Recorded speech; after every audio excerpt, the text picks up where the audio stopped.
Sveiki, brangus klausytojai. Su jumis Aušra ir podkastas 5 minutės. Du keliai. Abelis savo ruožtų aukojo savo kaimenės rinktinės pirmienas. Viešpats maloniai pažvelgė į Abelį ir jo atnašą, o į Kainą ir jo atnašą nepažvelgė.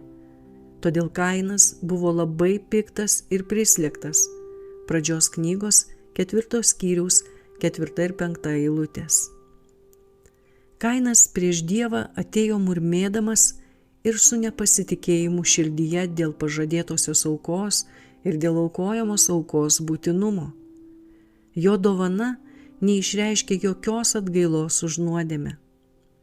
Jis, kaip ir daugelis dabar, jautėsi, jog paklusnumas detaliai Dievo planui ir patikėjimas savo išgelbėjimo pažadėtajam gelbėtojui būtų savo silpnumo pripažinimas. Jis pasirinko pasitikėjimo savimi kelią. Jis ateis su savo nuopelnais. Jis neatneš avinėlio ir nesumaišys jo kraujo su auka, bet pristatys savo vaisius, savo darbo produktus.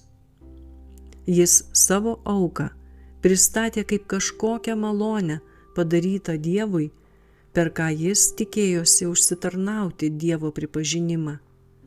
Kainas pakluso pasistatydamas aukurą, pakluso ir atnešdamas auką, tačiau tai buvo tik dalinis paklusnumas.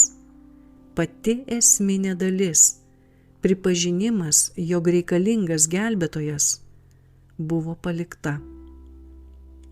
Abelis ir Kainas atstovauja dvi žmonių klases, kurios egzistuos iki laiko pabaigos. Vieni naudojasi paskirta auka už nuodėmes, kiti išdrįsta būti priklausomais tik nuo savo nuopelnų. Jų aukose nėra dieviško tarpininkavimo ir dėl to jos negali jų suderinti su Dievu. Tik dėka Kristaus nuopelnų mūsų nuodėmės gali būti atleistos. Yra tokių, kurie sako, kad žmonijai reikia ne atpirkimo, bet vystymosi, kad ji galėtų atsinaujinti ir pakelti save. Kaip ir Kainas, kuris manė užsitikrinti dievišką paklusnumą auka, kurioje nebuvo aukos kraujo, taip ir jie tikisi išaukštinti žmoniją iki dieviško standarto, atmesdami suderinimą. Brangus klausytojai, Kaino istorija rodo, kokios bus pasekmės. Ji rodo, kuo žmogus gali tapti be Kristaus. Žmonija neturi savyje jėgų atgaivinti savęs. Ji krypsta ne aukštyn link dieviškumo, bet žemyn link šėtoniškumo. Kristus yra mūsų vienintelė viltis.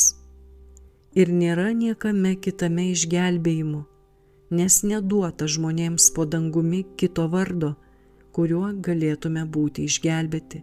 Apaštalų darbų 4 skyriaus 12 eilutė. Su jumis buvo podkastas 5 minutės ir Aušra.